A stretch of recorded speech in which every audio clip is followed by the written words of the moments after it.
Well, hello and welcome to Watch What Crappens, a podcast for all that crap we love to talk about on Ye Old Bravs. Guys, hi.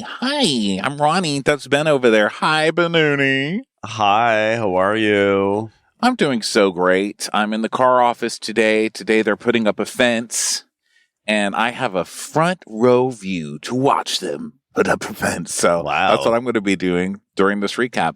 And if some of you are like, wow, is that putting up a fence more exciting than Real Housewives of New York City?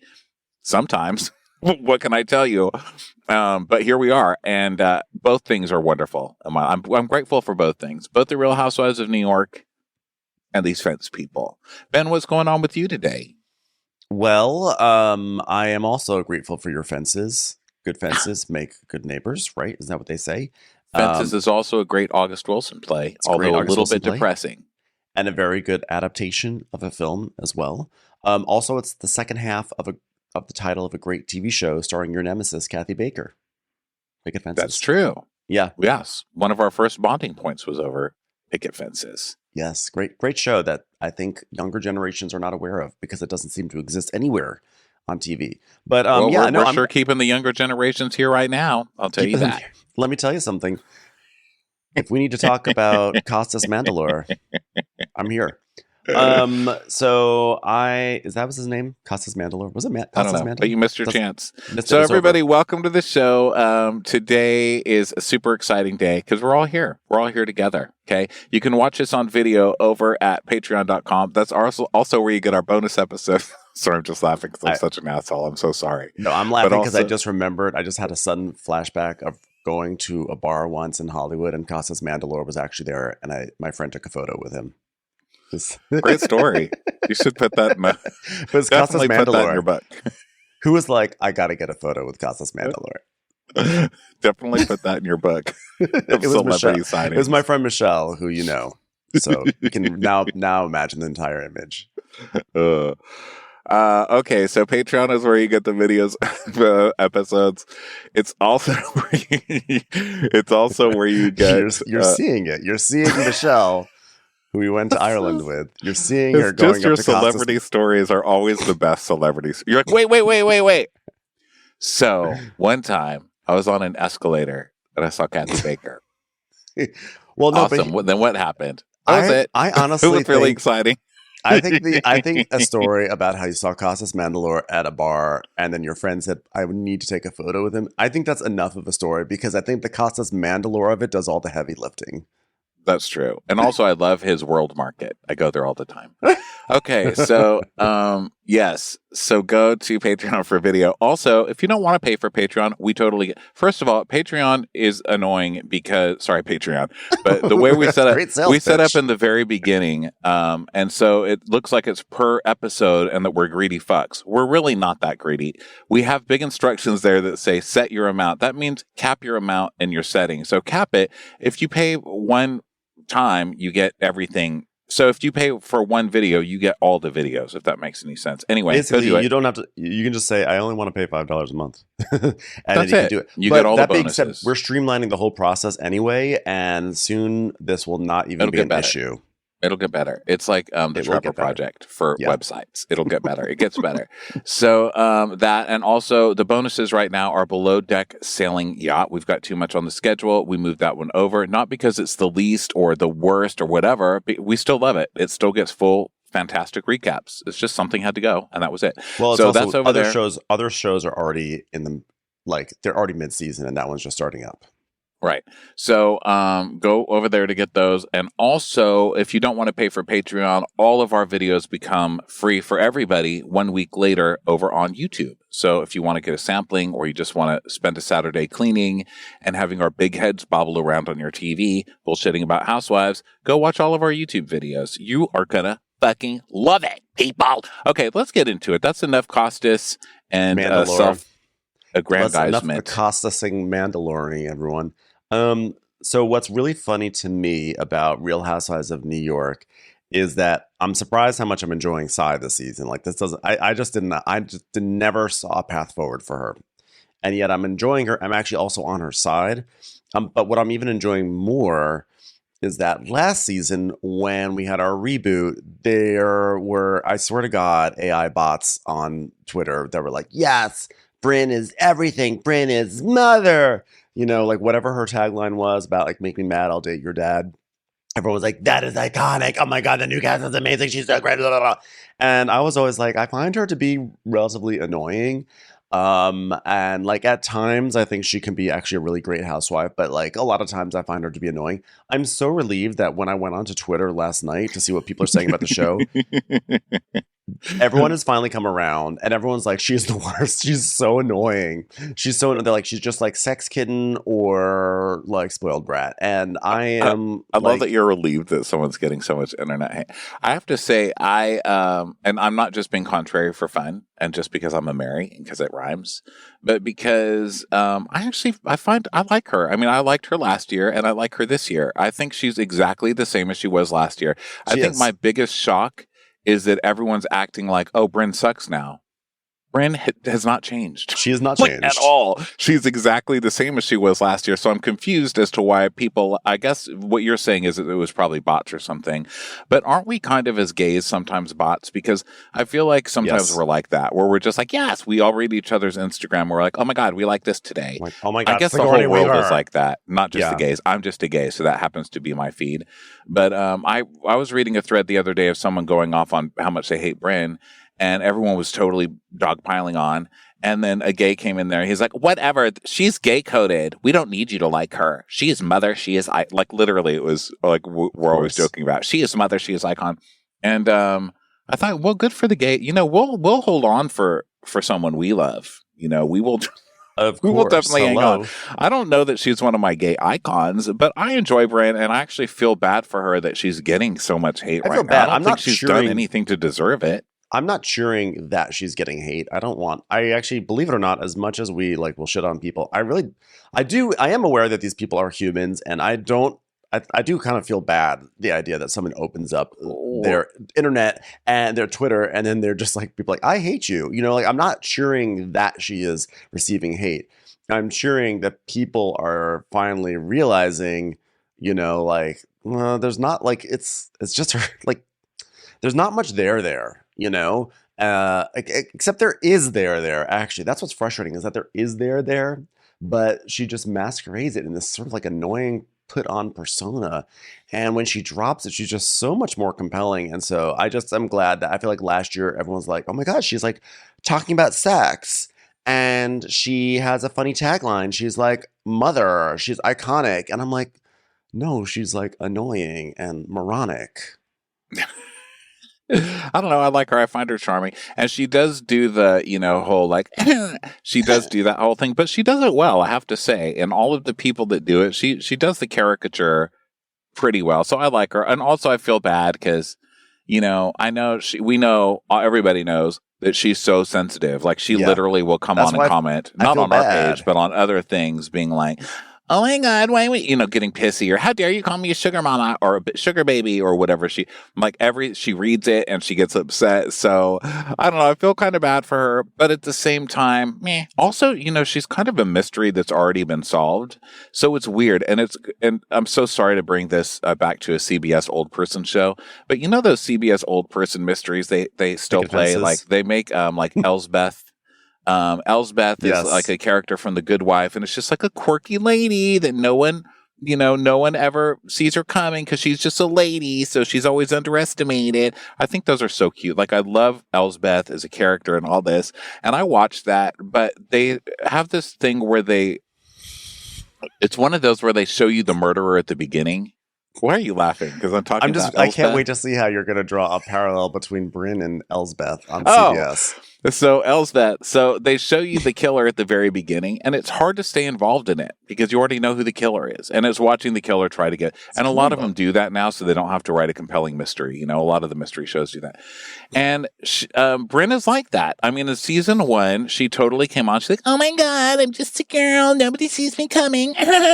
And then she gave away her whole thing. She's like, sometimes I overplay the cutesy, sexy thing because I have daddy issues and abandonment issues.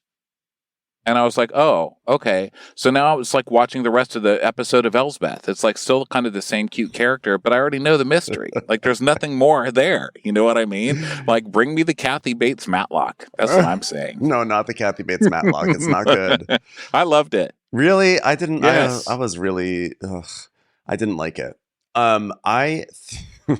We're just gonna talk about all the CBS shows. No, that's it. And another thing, Blue Bloods. I'm done. Yeah, I'm done. I just think that I think if I could like articulate my position maybe more clearly, it's not that I'm happy that she's receiving hate. I'm just happy that I feel like people are seeing through the Emperor's New Clothes a little bit.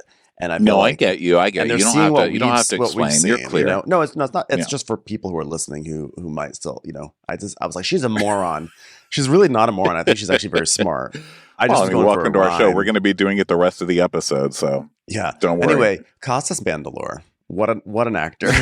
We open at Costa Mandylor's house. Okay, so we open at Erin's Hampton's home. Now, while we're talking, about the nitty-gritty of this show, not even doing a recap yet, why have they chosen this as their tentpole? Like, hey guys, this is just like Dorinda's Berkshires. No, it's not. It's nothing like the Berkshires. The last trip to the Hamptons was so fucking lame.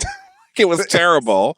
It was one of the worst things we'd ever seen on Housewives. One of the worst trips we'd ever seen. And so you decided to do it again. And I mean, just to show you like how it goes along with the cast. Erin's like, hey everyone, it's totally different now. Look at my different kitchen. And they show the before and after. It's the same fucking thing, Erin. Okay. I know. It was like one marble swapped out for another. Like I sat there, I put it on pause and I looked at the two side by side and I was like, this is almost an identical kitchen. But also, like, I mean, who else has a house out there? Jenna, I think, has a house, but she's never going to let all these monsters in there.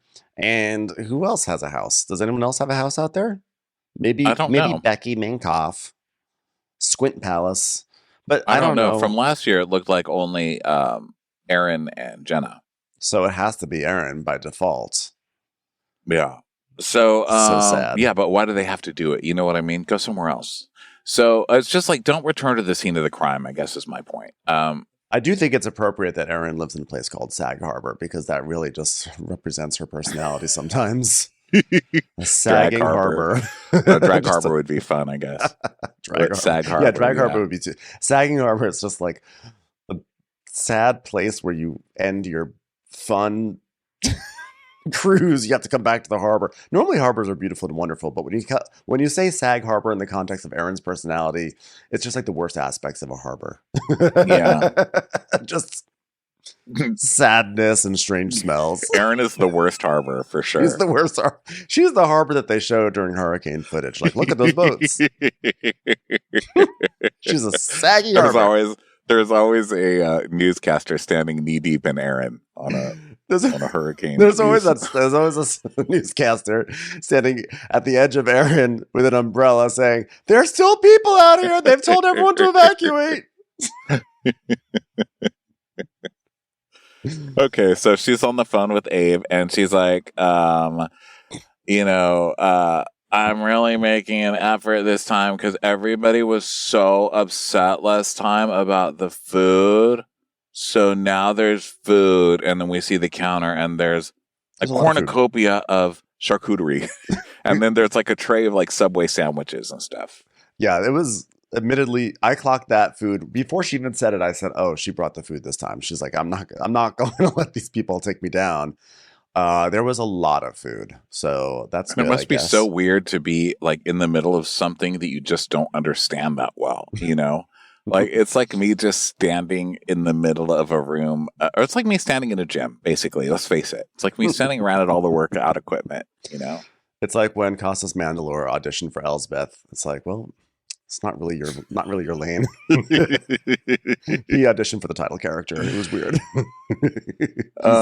So the helicopter silliness, Brell's like, oh my God. Brent's like, oh my God, I had champagne, but then I spilled the champagne. I'm wet.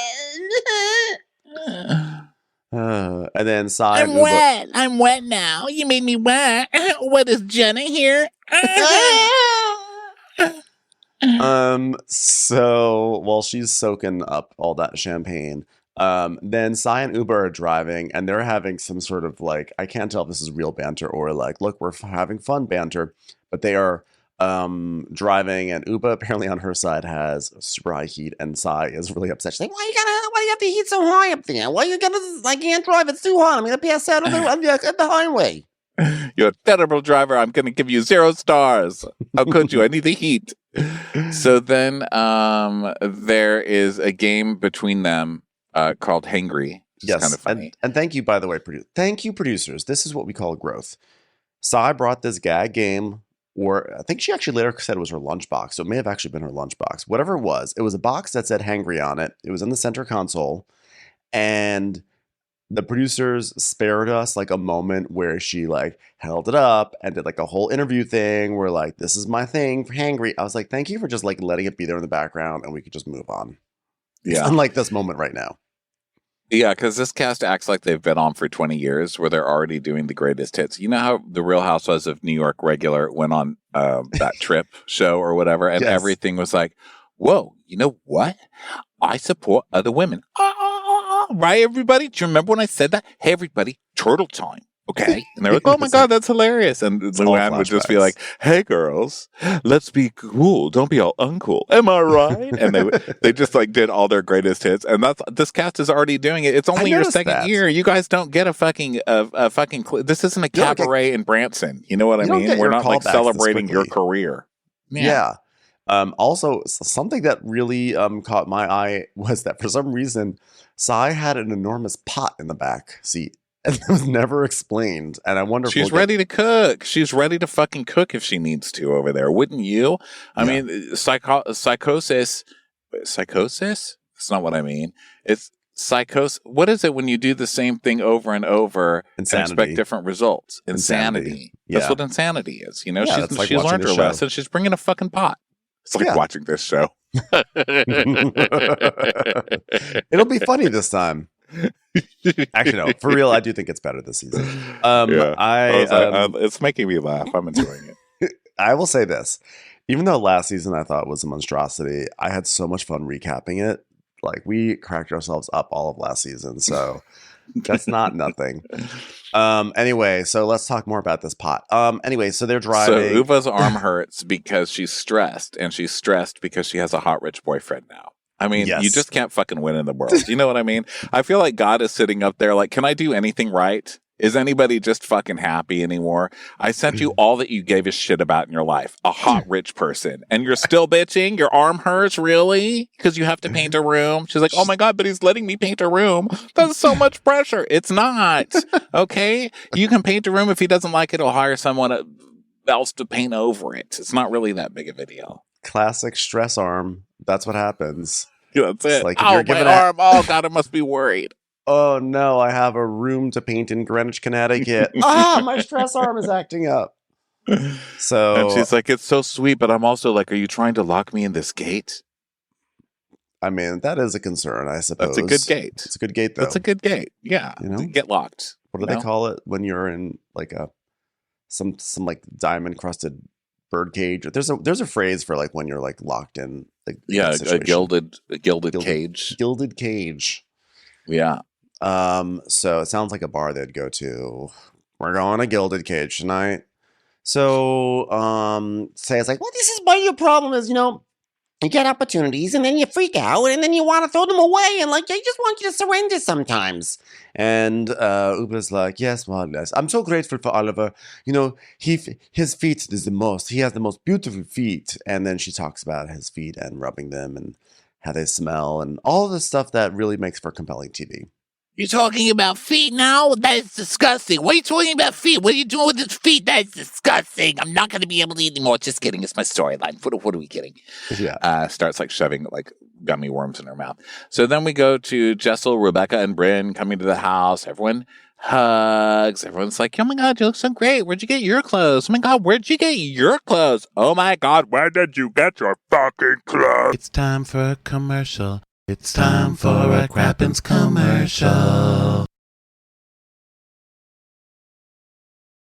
So then Aaron's like, look, everybody, I got so much fucking food. Yeah. So we see these like canoes of charcuterie on her table, on her island. And then this is where they're pointing out that like, oh my God, you redecorated. And we see the side by side and the white backsplash is now white with some some dark veining in it. The faucet has gone from like having a certain sort of arc in it to a very similar arc in it. Like everything is basically the same. And Jess was It's basically the equivalent of Erin's haircut last week. She's like, oh my God, I'm getting my haircut. I'm a new person. So Jessel's like, listen, Miss Interior Designer, stepped it up. And here we have a brand new spanking kitchen. I mean, there's like a new cabinet situation and sink taps. I mean, who doesn't want a sink tap? I mean, I'd rather have a sink tap for a husband than Pavitt, that's for sure. So then they start having drinks, and Becky, so we call her. You. We know her now. Becky. We totally know her. And because we've known her for 2 episodes. So Becky's like, I'll have something non-alcoholic. And Brent's like, oh my God, don't do this to me. Please, don't do this to me. I mean, why are you like this? And she says, oh, I just wake up with the worst headaches. I really do. I'm just swollen. And we've got a couple of people to investigate and try and oust them from their families for leaving the church. So I've really got to have my head in the game this weekend. I'm waiting for a lot of calls. I'm sorry, did I say that out loud? Totally secret. Everything's totally secret. So then Uba and Sai arrive, and then Jess is like, what happened to Raquel? And Aaron's like, wait. I heard the story about driving up here with Raquel. I called her. And then we see a flashback of Raquel telling Aaron she's driving alone because Sai and Uba wouldn't give up the front seats for her because she gets car sick. So, of course, Aaron is going to go announce this to everyone because that's what she does. And she's like, so I heard you guys wouldn't give up your car seat. You guys wouldn't let her sit in the front. And Sai's like, what do you mean? What are you talking about? Which, by the way, what I didn't understand is Sai's the driver. How could she?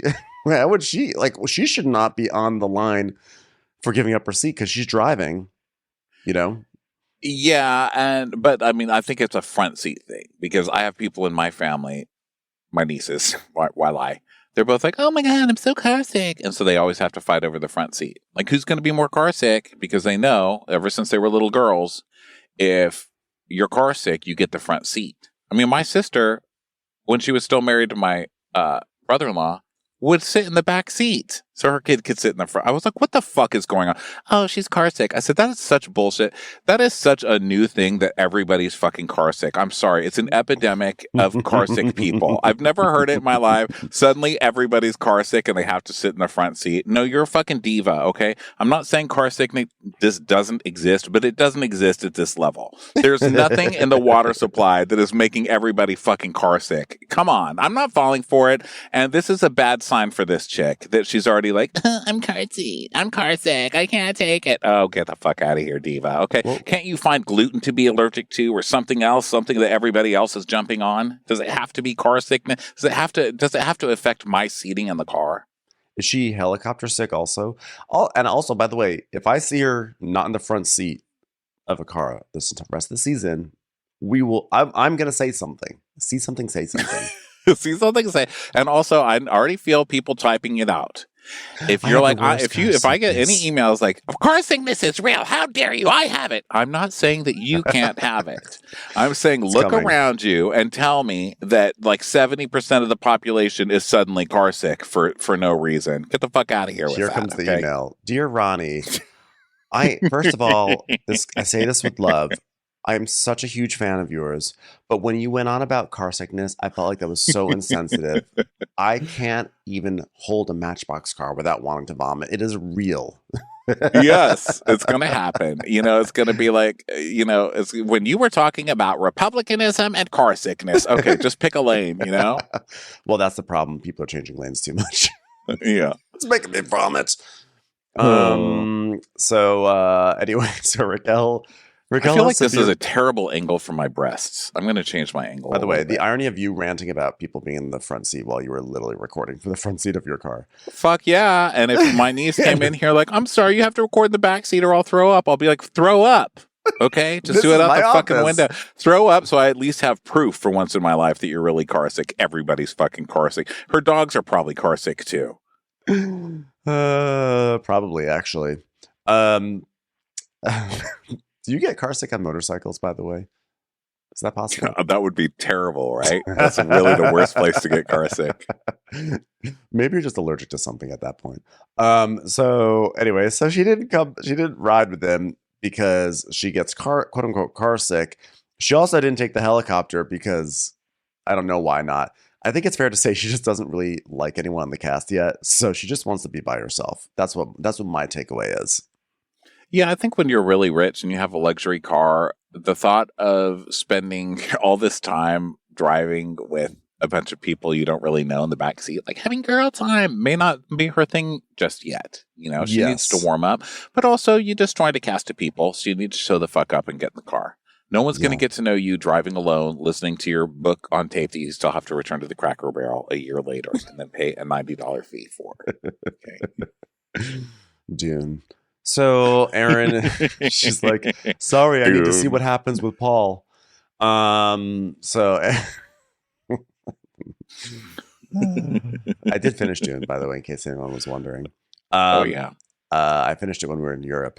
Remember, I was so excited, and then I tried to donate it to various bookshops, and no one would take it.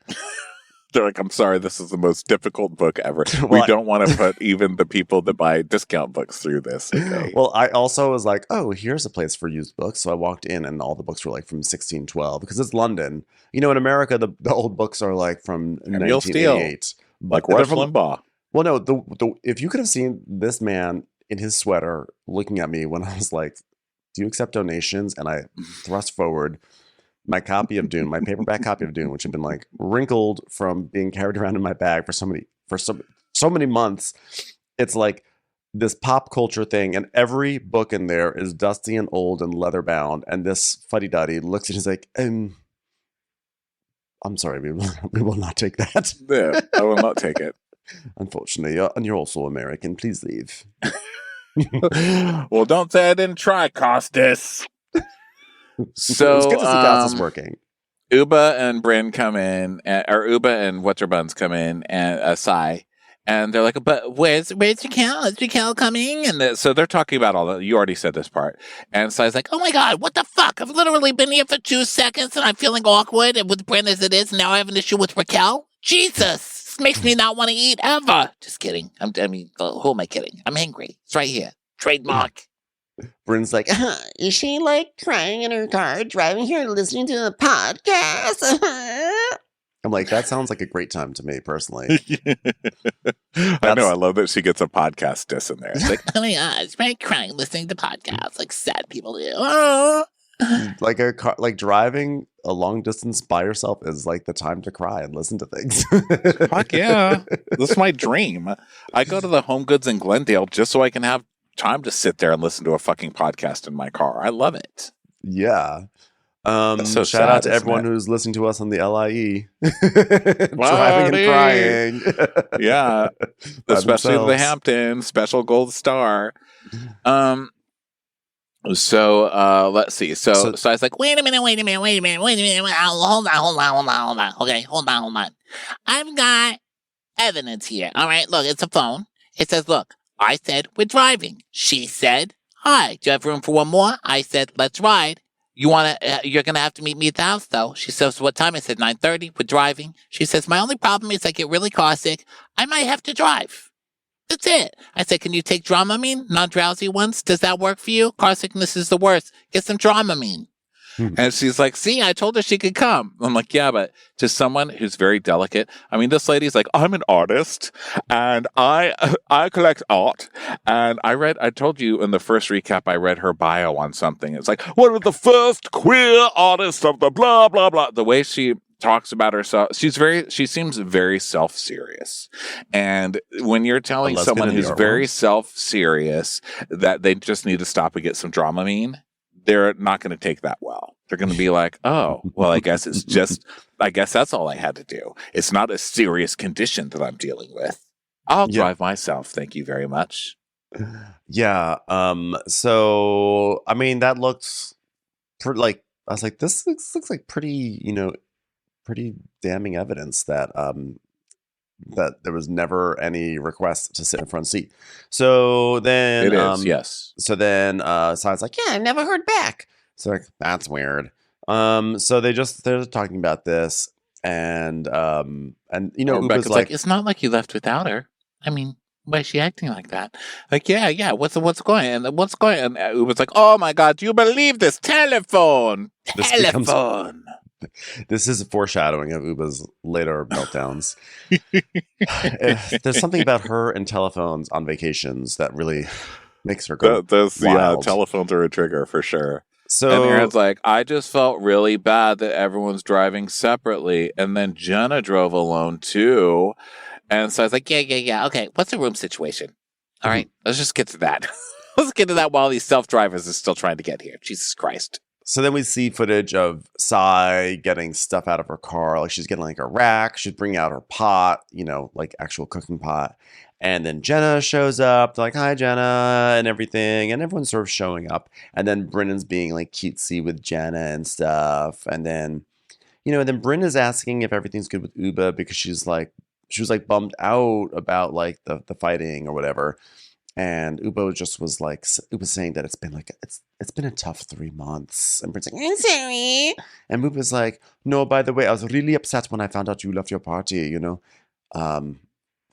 It's a really uninteresting conversation, let's be honest. I'm sitting here reading it, I'm like, what is... Brynn's basically like, well, I left because everyone was yelling at me. And she's like, but it was your party. She goes, yeah, but I do want to make up with Sai. I don't want to fight with Sai. I love Sai. Okay, I just don't want to bring it up right now. Can you barter that? Can you trade me for someone that Sai likes? So then, meanwhile, Raquel arrives. And Sai's like, wait, Raquel, why didn't you want to come with us? And she's like, oh, well, because, I couldn't sit in the back and I would have gotten really sick and the Dramamine just would have been crazy. And Sai's like, but why didn't you ask? She's like, well, when I said, I would have to drive, you were like, oh, you can take Dramamine. So I was like, okay. She's like, well, I thought you were going to drive your own car. You want to drive my car? Are you serious? Like, oh, okay. All right. Well, I didn't know you wanted to drive my car. I thought you meant you could drive your own car. I'll drive you. You could drive your own car. I might need to drive your car. Hell no. Is what? Or maybe she was saying, I'll come pick you guys up and I'll drive. But she didn't say that. So I think it's totally reasonable that Sai interpreted it the way she did. And I think that Raquel... I think it's a little pretty shady that she then calls up Aaron and said they wouldn't give up the seats for me, so I had to drive alone. I was like, that is a leap. Well, I think she's sensitive. I'm going to stick with my original thing that she got sensitive about her being like, just take some Dramamine. I think she was like, okay, well, I guess these people are not going to be sensitive to my needs, so I will be finding my own transportation. But we'll see, because she doesn't say it. She's just like, okay, and then she drops it.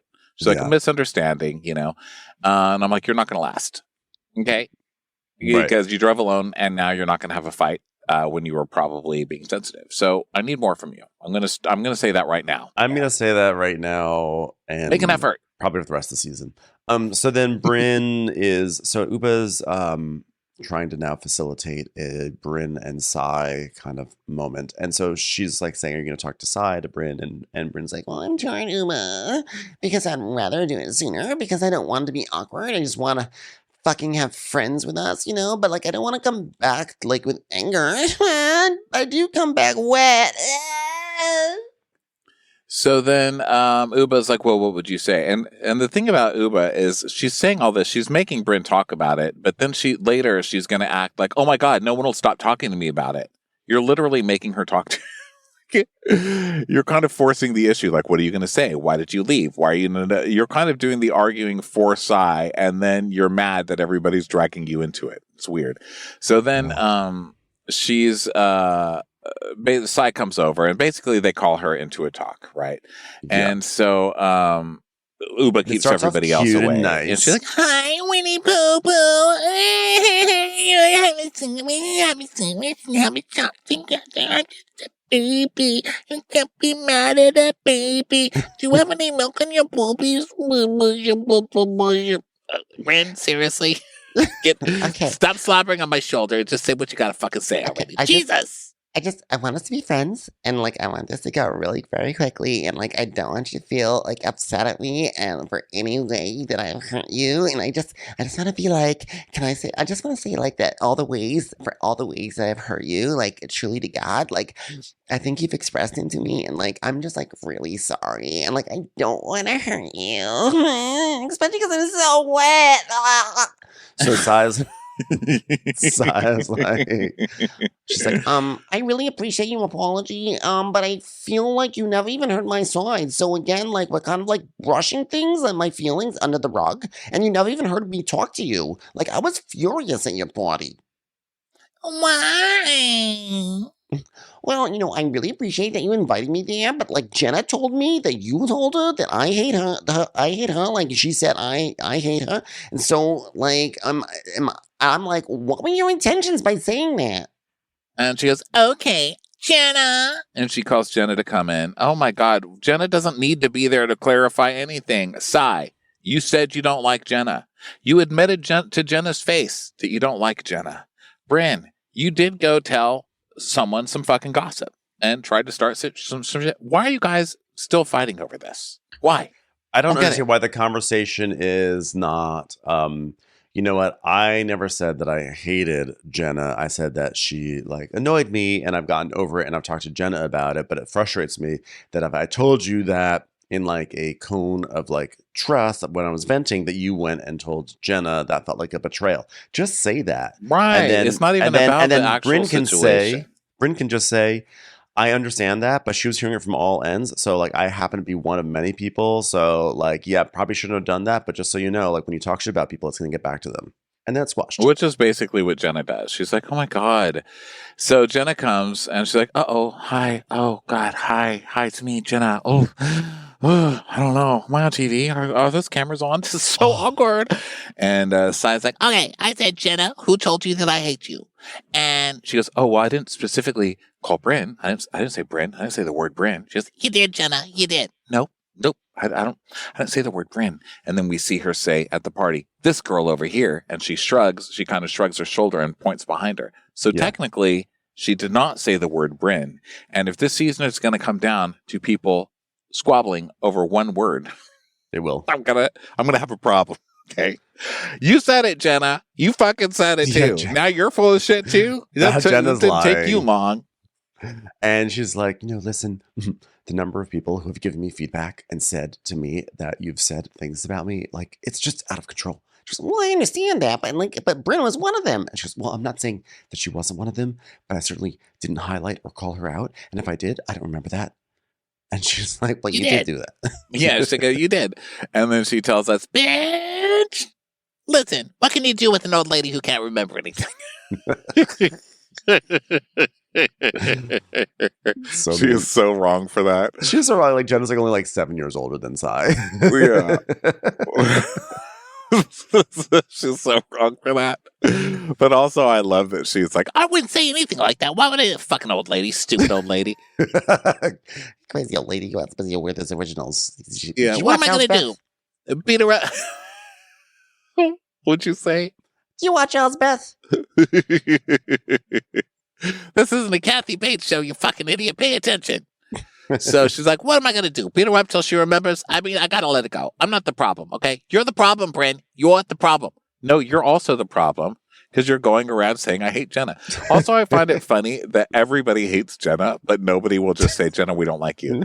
And Jenna seems like nervous and all that, or not nervous anymore. She's more confident, but she seems like, I don't know, less star quality or diva like than the rest of them in a lot of ways.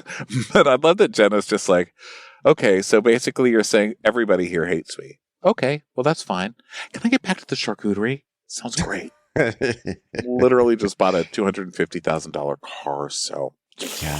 I'm sorry, I'm still in a state of distress over the fact that I had to watch my son climb a few notches up a rock wall last week. It's just really scary. Commercials.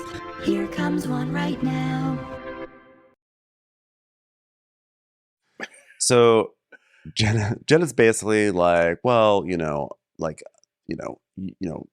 she basically Bryn's like, did I ever say this? Did I say that Sai hates you? And Jenna's like, well, like just that she's talked shit about me, which, by the way, it's come back to me from so many different people, and it's also on TV.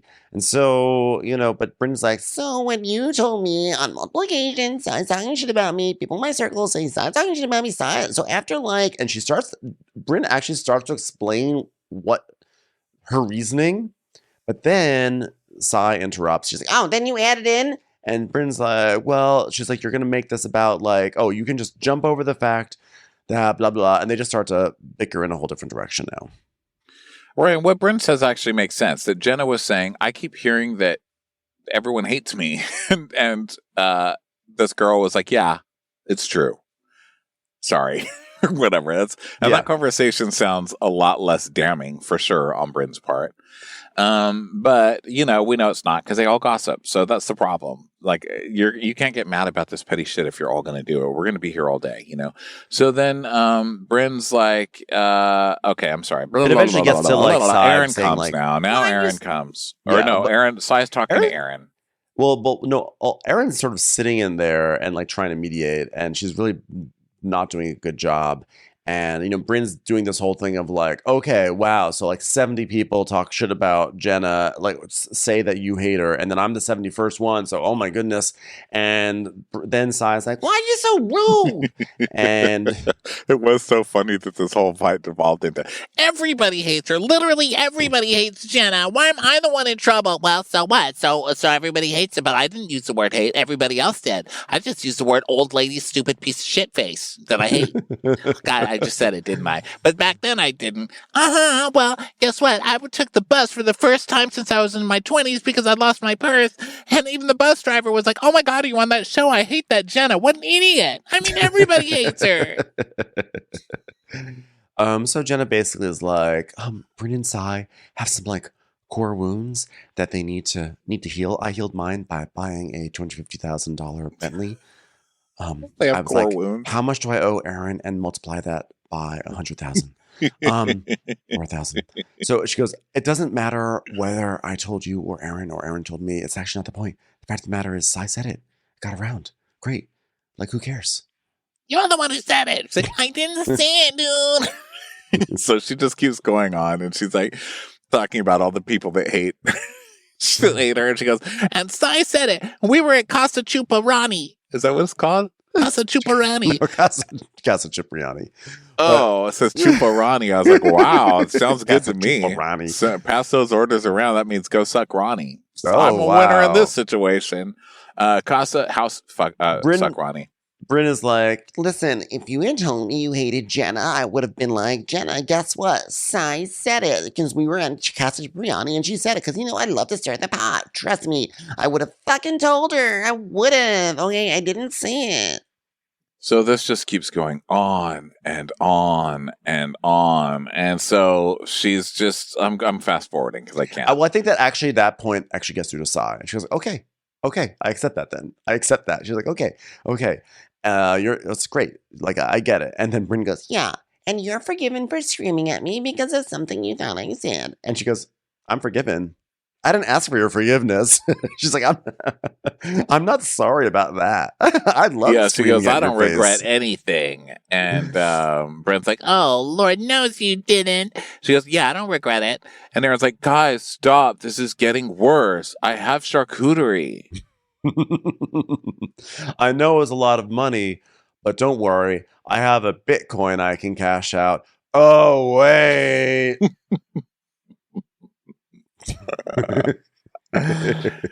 Oh, so Sai's like, wait, great, Aaron, just stop. So Sai's like, you're not even listening to what happened, what made me feel this way, All you want to do is stick a pacifier in my mouth and tell me we're cool and then have fun with me. Well, that's toxic, and I'm good. I'm good. I mean, So- Bryn, I do think that like opening up like a conversation and starting with like whatever it is that I did, I'm sorry for it. It's not a great look. You need Classic to like terrible apology. She's like, Yeah. I mean, listen, if there's anything I cannot apologize for specifically right now, I would love to do that. It's like, I don't want to hear what I did wrong. Just take my apology so we can move on. yes. And so I was like, no, I want to tell you what you did wrong. Yeah, you have to apologize for what you did, not just because not just that somebody reacted in a way that you didn't like to it. You dum dum. I'm so sorry you can't control your emotions about the completely nothing I did to you. Isn't really going to work. Yeah. So Sai's still pissed. So then back in the kitchen, Jenna is showing off her diamond. It's vintage, guys. New diamonds, bad. Old diamonds, good. Yeah. And basically, then Aaron, because the argument was not very well resolved, Aaron's like, well, Bryn, maybe you should just like try to hug Sai. I think it'll go well. Hug her, hug her, hug her. So then Bryn comes like and gives Sai a hug. And Sai's like, fine. If this is what it takes for me to be able to start eating this charcuterie in peace, I will hug this bitch. What are Aaron's thoughts on the situation? I'm shell-shocked. And I'm traumatized, but I'm also very happy.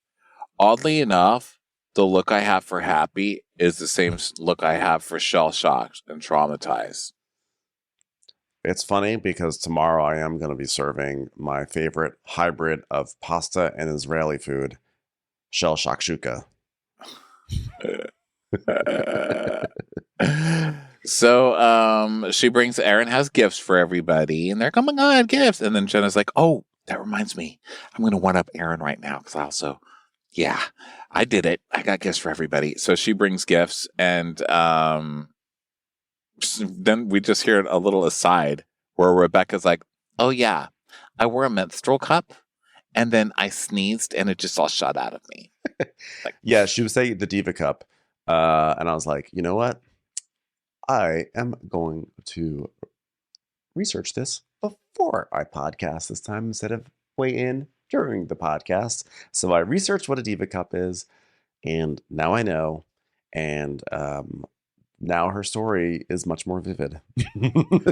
Well, our note taker Shelby actually said, in case you boys don't know, a Diva Cup is a little flexible cup that you put in there when you have your period instead of a tampon or wearing a pad. I use one and absolutely love it. Then you're basically pulling it out and empty it into the toilet. Benefits are you don't have to buy tampons. It's better for your body than putting cotton up there. You can wear it longer. God damn it. Why do I want one now? I think we should bring Shelby on to read our ads. I want one of these things. Oh, don't tell Deandra Simmons. Why? She had a K-cup issue, so I can't even imagine the Diva Cups. Remember there was a whole storyline about like I do. She stuck a K-cup up her butt. But Becky Minkoff's story is that she sneezed and her Diva Cup came out, and they were like, did it look like a murder scene? And so, wow, that is a Becky Minkoff telling the vivid tales. Also, did maybe Becky Minkoff do it wrong? I feel like Shelby. I don't know. I'm not going to get into this. So I refuse. So then Jenna gives everybody lingerie again, and this time it's very, very sexy. And Bryn's like, I'm putting my underwear on my head. We're just girls. And then Jessel gets a special present, and it's a Christmas tree costume, you guys, from Party City. Because last year, Jenna gave her shit about wearing two types of, labels. So she felt bad. So this year, she got her something like to make up for, and she gives her like a bag that's like, it's the bag looks like it's gonna be something fancy. It looks like Bottega and like, I don't know, LVP or not LVP. Darling, my new designer scarves. Anyway, this entire gift giving scene and the flashbacks go on for about 3 hours of airtime, and it's wildly thrilling. So now we get to go see the kids' room, or the rooms that Aaron's putting people in, and in London's room, I forgot she had a kid named London. I hope that kid's just always like super ahead in time. She's like, why are you already awake? It's only 1 a.m. Time change, mother. I hope that kid is just going around and rejecting books that are donated to him or her. Hello, I'm London. Your book is no good here. It's just singing all of their Broadway shows with an English accent. Like, this is the West End version, mummy. Hello, Mother. I'm off to see Mrs. Doubtfire for the 45th time on the West End. So London's room is a drawing of a child on the floor with blood coming out of its mouth, and it was on top of another person. Did it have a knife? I remember this It being was a like murder. terrifying. What was this? I don't. But Was didn't it children's art or was it I don't know, but art? weren't they like, "Whoa, Erin"? And she goes, Did I get this wrong, or did she say, "It's okay, my child's educated; they understand it"? No, she said I should change that. I think. Oh, She's like, Two they were wildly like, different Aaron. She's like, interpretations. okay, yeah, I'll change that. I'll change. So I think I don't remember. So then now they all go get ready for dinner, and they're all looking great. And Bryn's like, Girls Gone Wild, Sag Harbor edition. Uber's boobs are out. so Jessel's wearing like a little Skims bodysuit that she looks naked in, and she's like, Right. does this look okay? And like, Oh my god, your vagina's hanging out of there. She's basically naked. I love Bryn suddenly becoming prudish after all that. So then they go to Calissa, which I think they went to on Summer House once because I heard that and I was like, We're going to Calissa. I feel like it's a Lindsay Hubbard spot. So they get there and then they start talking and they're joking about how Bryn jokes that Jessel has like a complaining voice, so it projects across the restaurant, and Jessel's like, shut the fuck up. I love this this was playful banter, right? Or was that an actual criticism? I can't tell. So they start asking Raquel about herself, and Bryn's like, Do you Hamptons a lot? Okay, I'll say it the way rich people try to pretend they're not saying they have a bunch of properties. Do you head out east? And so Raquel talks about in the 90s she had a house in West Hampton, and then she talks about how she started out as a collector, she was a model in the 90s, and then talks about she was, art by artists of color was not a big thing, but she was into it, so she was collecting it and buying it, and then it was hard for her to get galleries to sell to her, and she dealt with hurdles, and as an artist of color they didn't really they didn't look at you, and they were selling to everyone else, so she faced a lot of discrimination in the art world. And then she built a collection, and then the museums were really into the collection, and then it just sort of grew from there. And then people were like, hey, can you help me build a collection now? So she basically overcame a lot of barriers and became the car sick lady she is today. and Aaron's like, did you meet Mel through the art world? When you have art world parties and Mel's there, do people serve as much charcuterie as I did today? Were you like, look at that life of the party, I want to talk to that woman? And Raquel tells them that Mel is a forensic neuropsychologist, and Bryn goes, Oh my god, I just got a boner. And Aaron's like, yeah, Abe the Babe really liked her. I feel like I didn't speak to her at all, but he said that like she was really cool and that like she might have some Bitcoin assets he can help out with. So that's cool. So then she talks about her engagement and how they were on this Harley ride, or Ducati ride in their case. And it's like the Ducati ride. It's called Ducati Ducks. And and then they're like, Oh my god, wow. You ride motorcycles? Ducatis are pretty expensive. Oh my god. I'm sorry, that's not knocking. That's my boner pounding up against the table. Ducati. So Raquel talks about how they were on this ride with all these people, and Mel held her back and proposed in front of the whole motorcycle gang. And Aaron's like, wow, motorcycle gang too? Cycling hags. So Aaron looks a little disturbed that she's in a motorcycle gang, a cat. we see And this she's video. not in a gang, by the way, but Aaron calls it a motorcycle Are gang. you in the Hells Angels? Did you go to Altamont? So we see the video of this engagement, which is basically Raquel and Mel talking by a motorcycle, and then they start hugging. So that was It was very romantic. So then she shows off her ring, and it's that crazy ring we saw last week. It's like big gold. It looks like big faux gold painted rocks. Like on top. She's like, it's art. She's like, it's like black diamonds, white diamonds, cognac diamonds, and it's it's just very me. Just a lot of diamonds. Jessel is outraged. She's like, If Parfit gave me that, I'd be like, did you get this out of a Kinder Egg? I would think it was a hoax. I was like, send this back to whoever from the Fried Chicken Society of New York City gave this to you and get me a real ring, you idiot.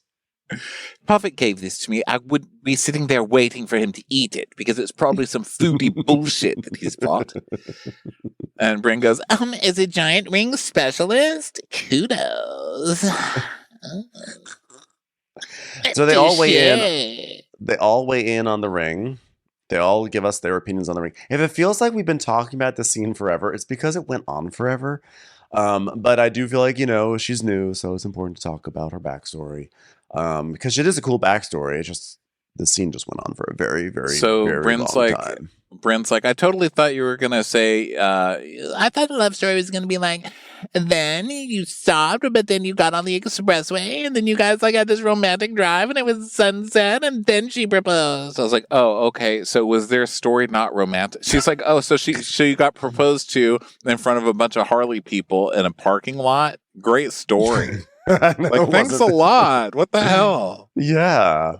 And then Raquel, Bryn's like, Yeah, like you were driving and then she slips the ring on your finger and then suddenly you realize like you're engaged. I thought it would be like that. and Raquel's like, yeah, it would have been dangerous because she needs both hands to drive the motorcycle.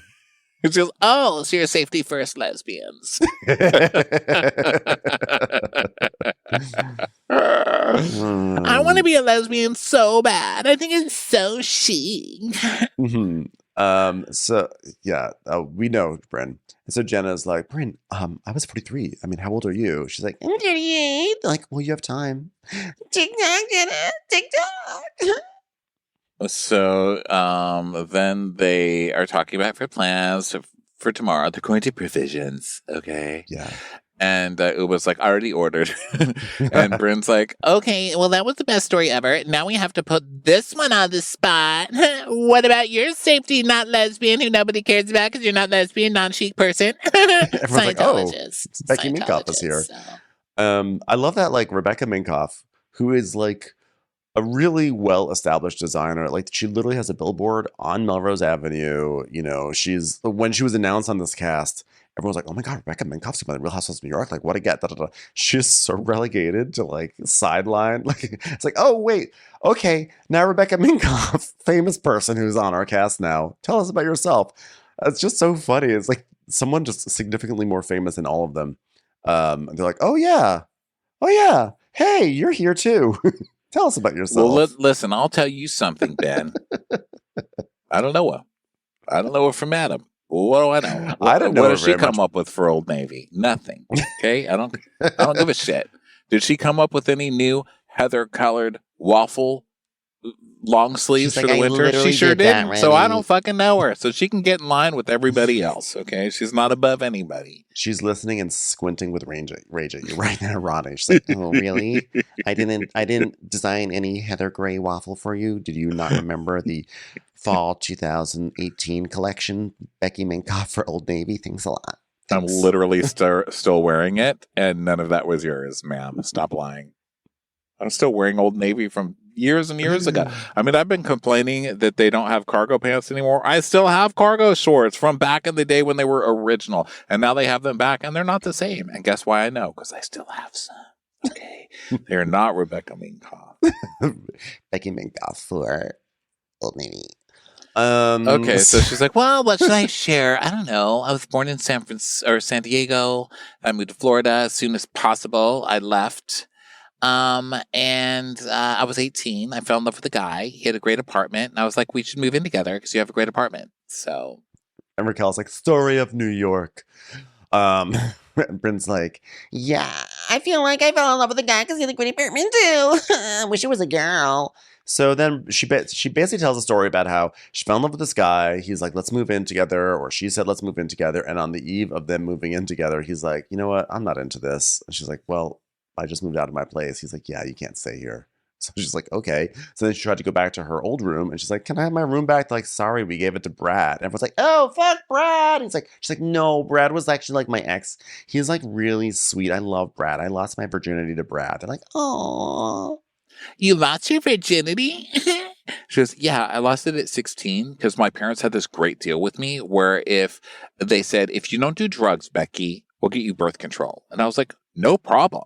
I just fucked everybody. Like, I snorted so much dick up my nose. I tell you, it was amazing. And they're like, oh my God. And she's like, yeah, well, that was normal then. They're like, what? Like, she's like, are you guys just like saying it's weird that they did that? They're like, yes, that's so strange. And they're all just kind of like, hi, oh my God. Your 16-year-olds are probably fucking everybody. Okay. Sorry to, or they're at least thinking about, or they're getting close. I mean, come on. We were all 16 once. I'm not saying that everybody is not automatically fucking at 16, but that's definitely when your hormones are raging. I'm surprised that everybody's so shocked. It's weird, especially in 2024. It's shocking to see the shocked faces.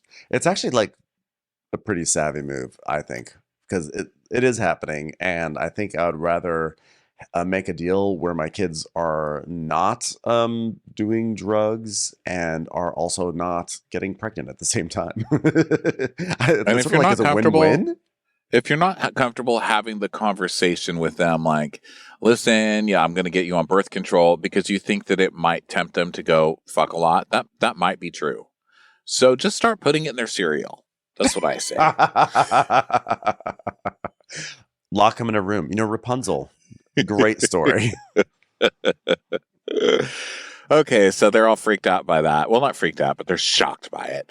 And so then Jenna is like, well, I grew up in, well, she's telling us, yeah, I grew up in California, so it was mostly about, I don't know, drinking, driving, and driving at the same time. But, I mean, the idea that I would condone sex, I mean, my God, I have a 17-year-old. Like, I just can't imagine giving him, oh, God, someone having sex with my son? On a rock wall. And then the waiter comes over and goes, hi, I'm sorry to interrupt everyone. Jenna, just want you to know that everyone here on the staff, we all hate you. Okay, thank you so much. Well, thank you for at least saying it to my face.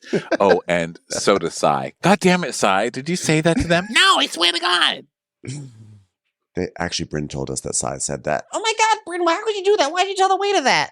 So then after Rebecca tells this whole story about Brad and the virginity and yada yada, she then goes, I still have the bed. And everyone's like, oh. They're like, you have the bed? You kept the bed, cackling hags. And Jenny goes, but not the mattress. She goes, no, not the mattress. It's just the bed frame. It's not sentimental. It's not like, oh, my virgin bed. I love how Becky Minkoff is like, well, you guys are all ridiculous. It's just a frame I keep in the corner. Like circling the spot where it happened. I was here. In the bed where it happened. Yeah. So yeah, the spot on the bed where it happened. So then I was trying to make a Hamilton reference actually, and I didn't get it. What'd you say? In the bed where it happened. It's more effective when you actually sing it rather than just saying in the bed where it happened. You should have said out damn spot. If I said, hey, circle the spot where it happened, you should have been like out damn. Then I would have gotten it. Why are you choosing less famous lines to give me? There's a song. Not Hamlet, Hamilton. Oh, Hamilton. I thought you said Macbeth. And that's the other. Didn't you say Macbeth? I literally said Hamilton. I quit. I don't even know why I'm here today. In the bed where it happened. Oh. Well, huge show. She's so like, then, I'm not going to miss my virgin spot. I'm not going to miss my spot. So now everybody's getting ready for bed, and Uba is talking to Aaron and Jessel in the kitchen. And she's like, so guys, what do you think about Bryn and Sai? And, oh my God, why are you bringing this up? Isn't it over? Just let it be over, please. And Aaron's like, I think they're good. And Jess is like, do you think it's good? Is it good? Was it good? It's good, right? It's great. I love it. What are you guys talking about? Are we talking about the Matlock reboot? So definitely not Cynthia's Bun or whatever the name of that awful restaurant was that Papa dragged me to in some outer borough. So basically, Uba she's asking, like, what do you guys think? Meanwhile, Uba, who later is going to spend a lot of energy, talking about how people are talking for other people and there's so much game on the telephone. And here she is gossiping. So she goes, well, Sai said, Bryn said, I'm sorry. And Sai was like, I haven't even started speaking. And that's what bothers me. And everyone's like, just now? No. Earlier. No, in the future, she said it, Aaron. It was an astral projection of what she was going to say. Was it before or after she said she was so impressed with all the charcuterie I got? Aaron, please. Was it before or after Abe sold my Bitcoin without telling me?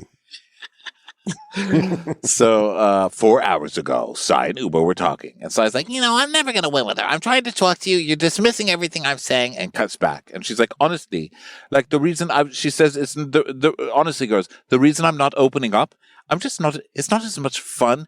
I'm not as much fun as I used to be. Remember when I was so much fun? Do you remember the first time we went to the restaurant in the Hamptons and I stole the can of beans from the pantry? Hilarious times. Where has those times gone? So it turns out Uba's only gossiping so that way she can broadcast her own displeasure with Bryn. But also I think it's so funny that she's like, guys, hasn't anybody noticed I'm not fun? And they're like, remember I was fun before and now I'm not fun? And they're like, that's why I'm releasing fun Uber, No?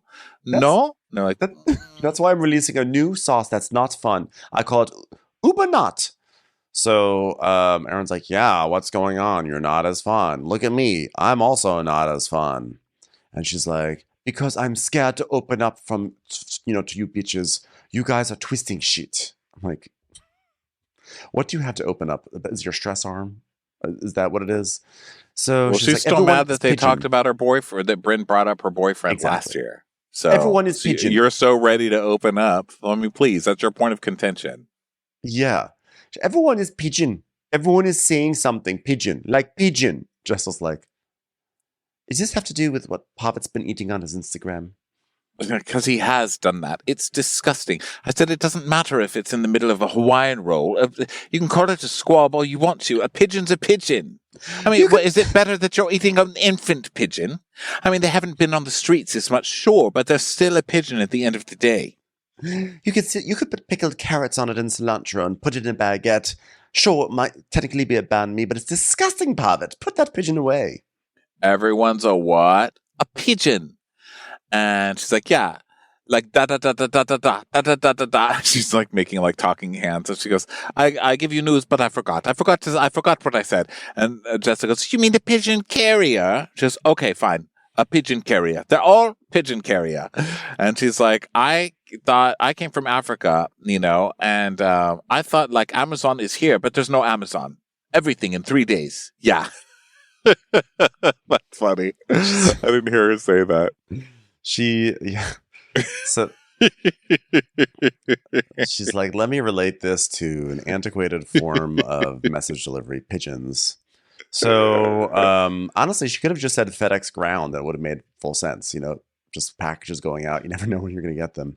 Well, it's fun that she's making Dorinda make sense all this much later in time. I know. Pigeons don't fly with eagles. Now that makes sense. So pigeons, yeah, okay. So Bryn enters in, and everyone's like, "Oh, we were just talking about you." Yeah, no big deal. So Bryn's like, "Oh, good, I like it." Yeah. So Jessel's like, "Do you feel like anything was resolved? Like, do you feel good about Sai? Do you? We're about to break it down because it's not good. Are you ready? No one tell her Sai was talking about me. Who told you?" And Uber's like, because Sai came into the room and said, you did not let her speak, that you call her manipulative. She is twisting things. Sai and I have a friendship since all of you guys. Basically, since we were all cast on a show together, and we've had our own friendship, and we're working our way through it. And I feel like we had a great breakthrough today when she didn't get to say anything, and I just said sorry in advance. And I'm like really happy with where we're at. So I don't know why you guys are literally sitting around talking about a mine and Sai's relationship when we actually made up, or I made up with her, and you guys have to find something else to talk about.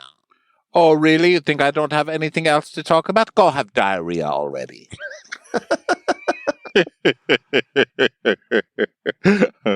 I'm using that.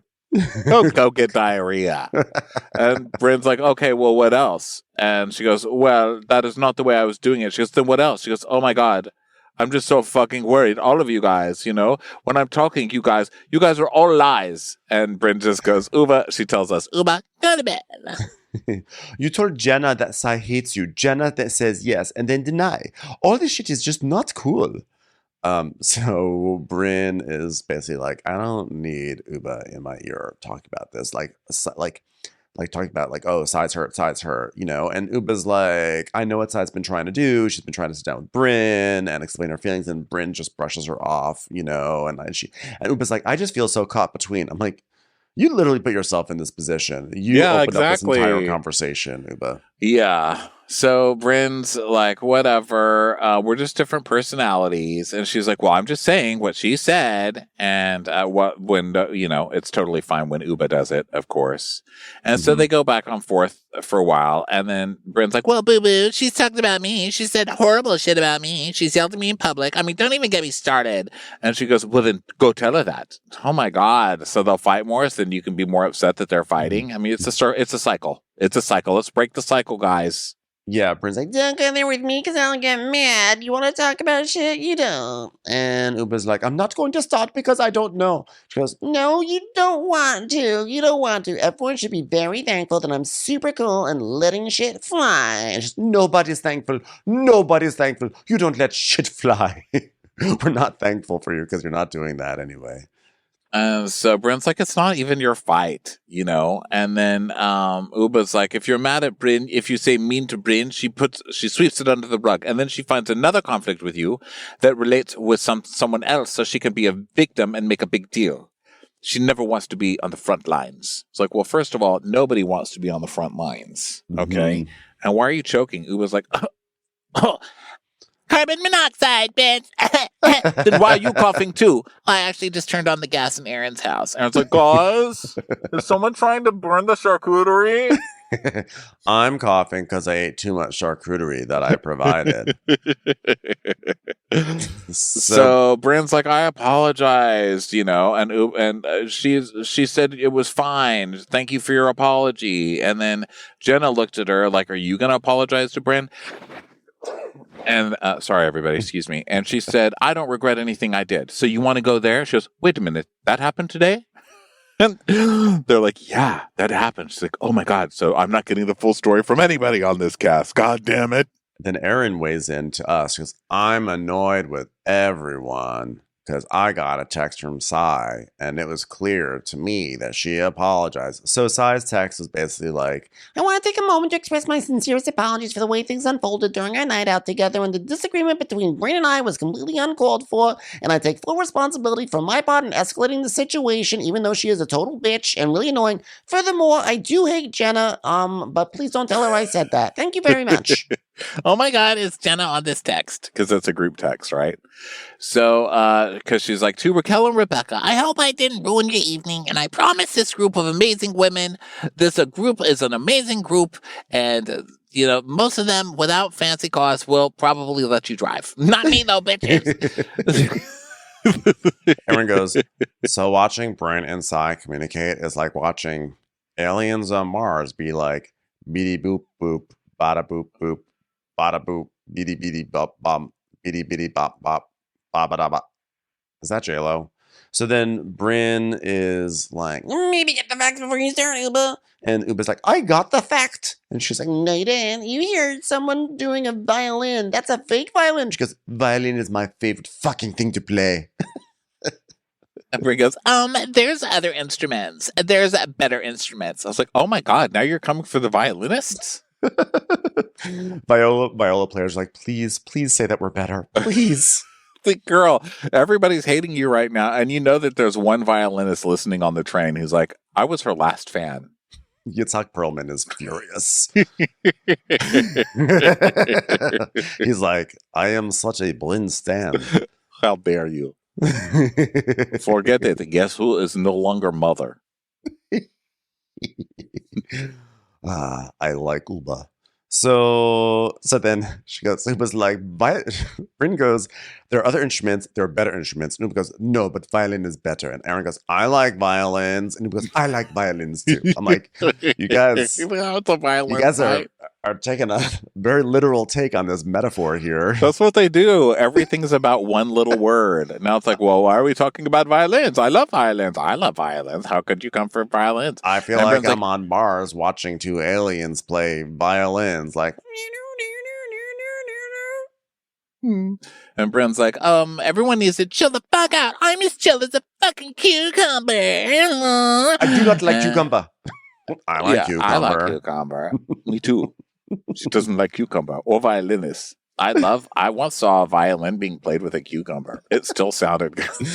I once saw a cartoon cucumber playing a violin, and it was very good. It was voiced by Yitzhak Perlman. Oh my gosh. They just keep going back and forth and back and forth. And then finally Bryn just starts going, da da da da da da da. And Uba goes, no, no, no, no, no, no, no. And they now Bryn is imitating Uba, and now it's just we're down to the charade fight in Atlanta. The Charade and Marlowe fight. But we get to the most important thing, which is, we are done or Jenna's going to leave. And Jenna's like closing her door like, I am too wealthy to hear these voices at night. This is why I tried to stay in my own home. I'm going to sleep in my Bentley. Yeah.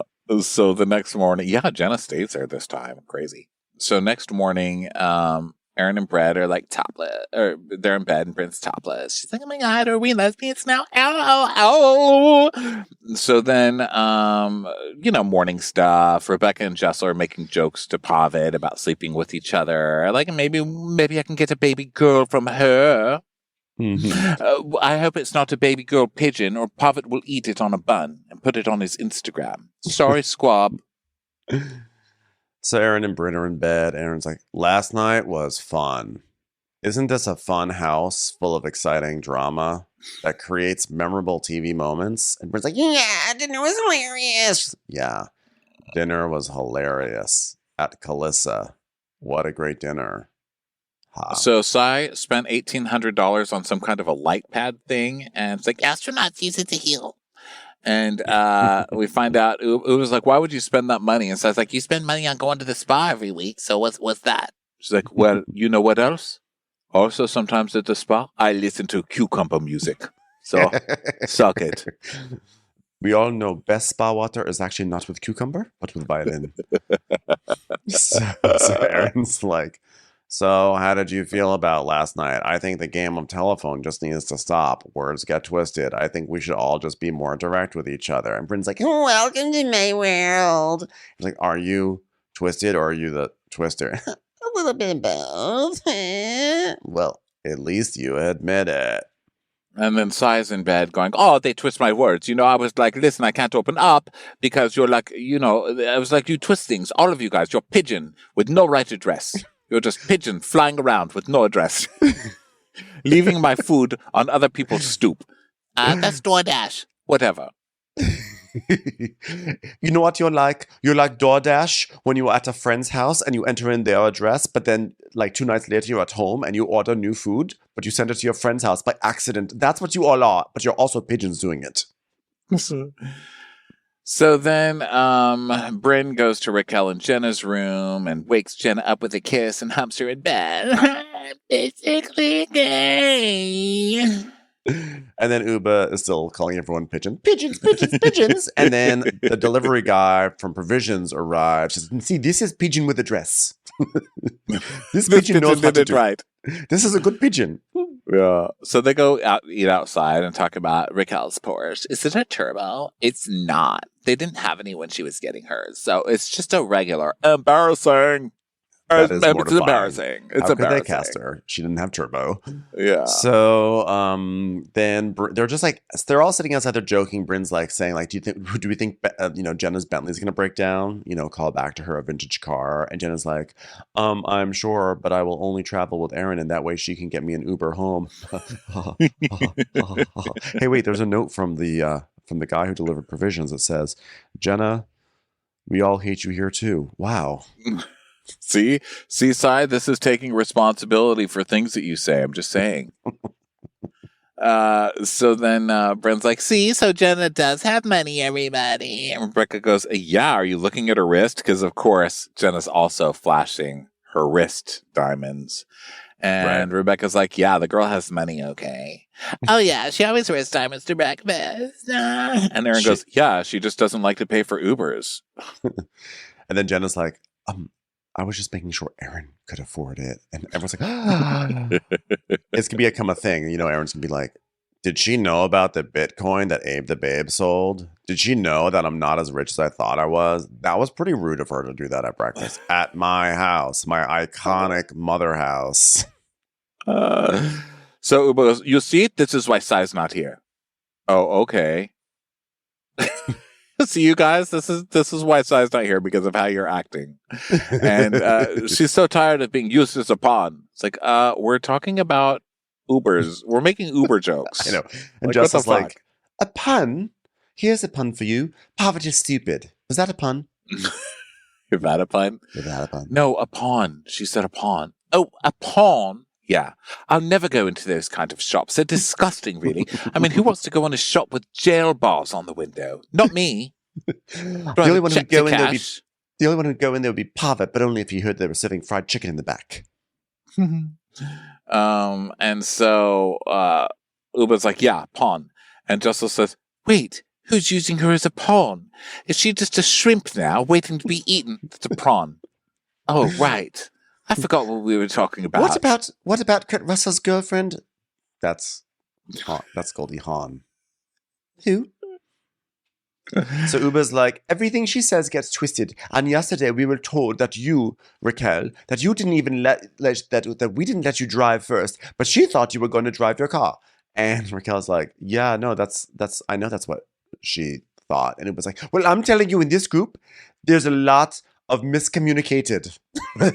And Brent's like, well, Literally. Maybe it's because people are using spokespeople and not talking for themselves. Where is Sai? She can't talk. Aaron said it's Sai. It's between them. Aaron said it to Sai, so it's between them. and she's like, I'm not a spokesperson. She goes, oh. She goes, I'm actually, and Jessica goes, a client. Brent's like, you're literally a spokesperson. I am violin. I'm first violin in her symphony. And it goes, And the shut song the I'm fuck playing up. is called Shut the Fuck Up. And so Brent's like, Oh, here we go. so Jessel is like, there's definitely underlying emotions here. Uber doesn't trust Bryn largely due to the Mr. CT factor. And then we see at the season finale last year when she says, oh my God, we heard you're dating a rich guy in Connecticut. And then it all went downhill. You can't even talk about dating a rich guy in Connecticut? Give me a fucking break.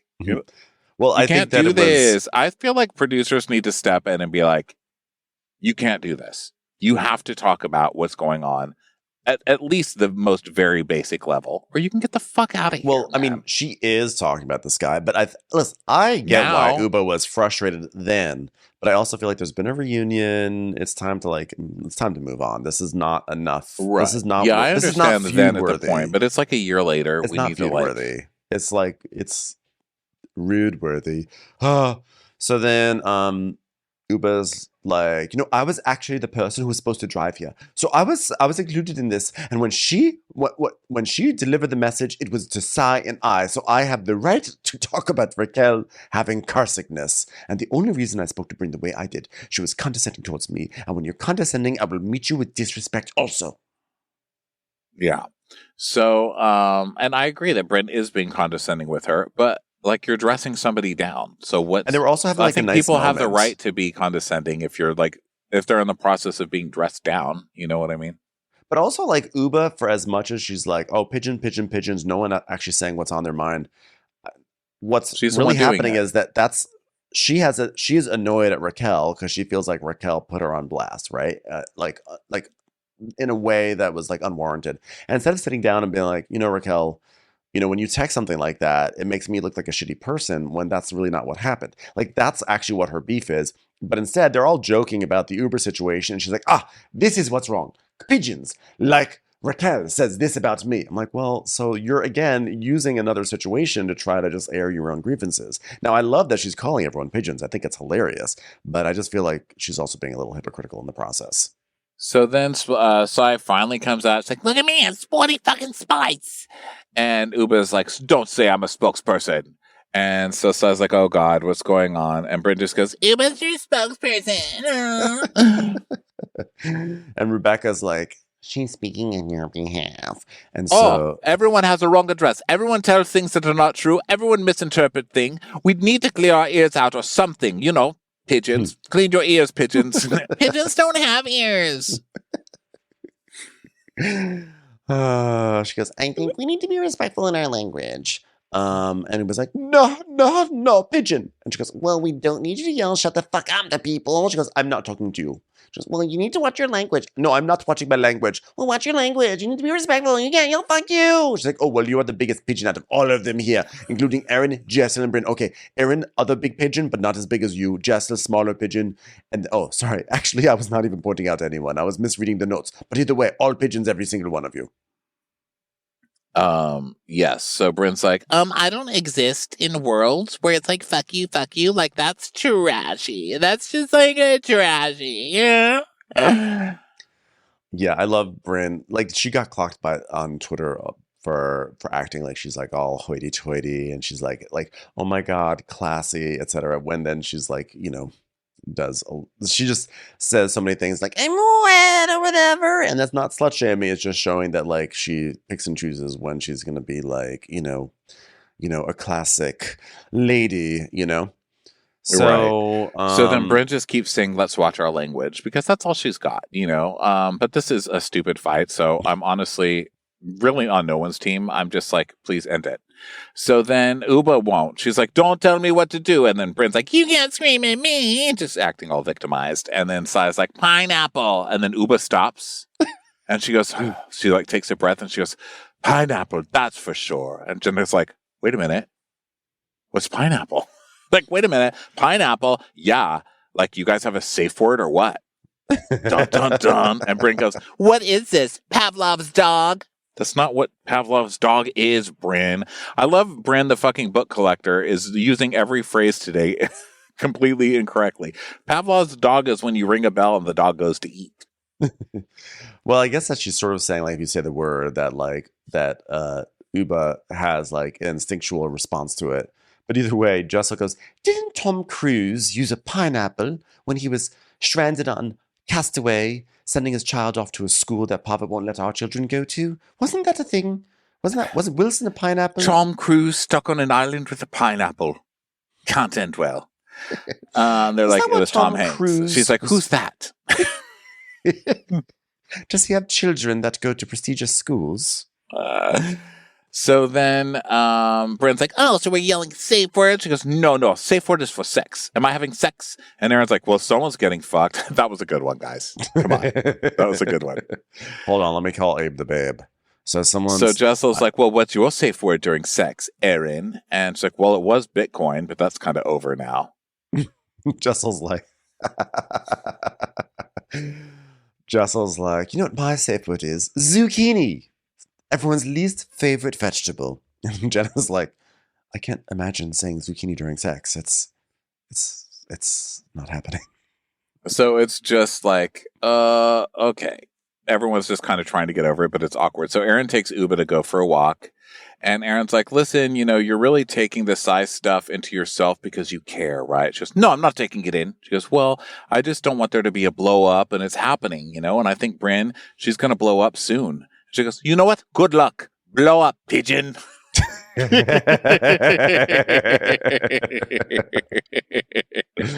So ultimately, whoever's wrong or right, that shit's funny. I don't care. So fun episode, everybody. Thank you so much for being here. Great times. We will talk to you next time. Lots more Housewives coming up. It's a crazy week on Bravo. Check this video out on Patreon with all our videos. Also, our Below Deck bonus episodes over there. And we'll talk to you next time. Okay? Bye. Watch What Crappens would like to thank its premium sponsors. Ain't no thing like Allison King. Ashley Savoni, she don't take no baloney. We're fanning out for Bethany Fannin. Put your hands together for Carly Clapp. Dana C. Dana Do. Aaron McNicholas, she don't miss no trickolas. Jamie, she has no last namey. Hava Nagila Weber. Know Your Worth with Jason Kurth. Sip some scotch with Jessica Trotch. She's our favorite streamer, Caroline Peacock. Kristen the Piston Anderson. Rigging the funk, it's Leslie Plunkett. Let's give a kisserino to Lisa Lino. Let's get feely with Maggie Sheely. Megan Berg. You can't have a burger without the Berg. Cast a spell with Shannon Spellman. The Bay Area Betches.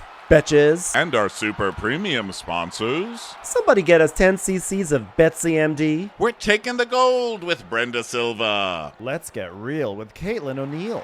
Don't get salty with Christine Pepper. Can't have a meal without the Emily Sides. Nobody holds a candle to Jamie Kendall. We got our wish, it's Jen Plish. She's not harsh, she's Jill Hirsch. She's a little bit loony. Junie. My favorite Murdo, Karen McMurdo. We love him madly, it's Kyle Pod Shadley. Let's go on a bender with Lauren Fender. The incredible edible Matthews sisters. Give him hell, Miss Noel. Ring that bell for Rachel. She's the queen bee, it's Sarah Lemke. Shannon, out of a cannon, Anthony. Let's take off with Tamla Plain. She ain't no shrinking Violet Kuchar. We love you guys.